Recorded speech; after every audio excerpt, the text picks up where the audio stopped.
ලොකුවට කතා කරන ගෑස් වල සිලින්ඩරේ මිල රුපියල් 250කින් අඩු කරාලු.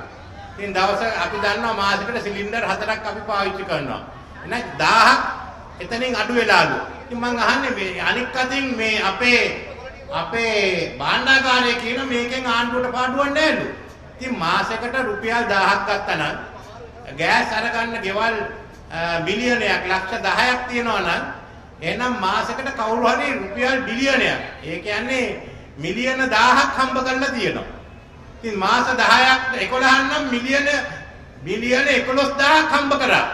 අපේ සාක්කුවෙන් අරගෙන ඒක අධ්‍යාපනයට ගියේ නැත්තම් නිදහස් සෞඛ්‍යයට ගියේ නැත්තම් ඒක අපේ ගොවි මාතෘන් වෙනුවෙන් වියදම් කරේ නැත්තම් පඩි වැඩි කරේ නැත්තම් ඔබේ සාක්කුවෙන් ගිය සල්ලි කාගේ සාක්කුවටද ගියේ කියලා මම අහන්න කැමතියි.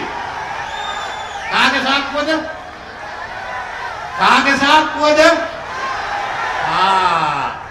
ඉතින් ඒව නැති කළා ජනතාවට සහන දෙන්න ජනතාවට මේ තරුණයන්ට අනාගතයක් දෙන්න අපි ඇවිල්ලා ඉන්නේ. මෙතන තරුණයෝ ඔක්කොම දැක්කාම මම එකක් කියනවා.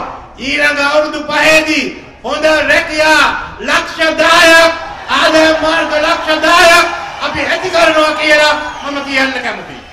පඩි වැඩි කිරීමේ පළවෙනි අදියරේ හැටියට රජයේ සේවකයන්ට රුපියල් 5000ක් දීලා ඊට පස්සේ පඩි වැඩි කරලා ඊට පස්සේ ඉතුරු ඒවා අපි කරන්ට යනවා.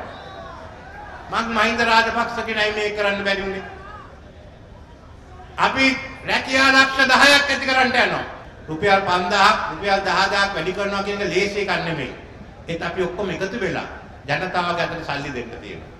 අපිට සහතික මිල ලබා දෙන්න තියෙනවා. ආයතනයන් ගෙනල්ලා විදේශ ආයතන ලබාගෙන තාක්ෂණය ලබාගෙන ඒ රැකියා ආදායම් මාර්ග බිහි කරන්න තියෙනවා. අන්න ඒ වැඩ කටයුතු කරන්නයි අපි මේ ඡන්දයෙන් ආරම්භ කරන අලුත් දේශපාලන සංස්කෘතිය අපි ඇති කරන්නේ ජනතාවගේ ප්‍රයෝජනයට කියලා මම කියන්න කැමතියි.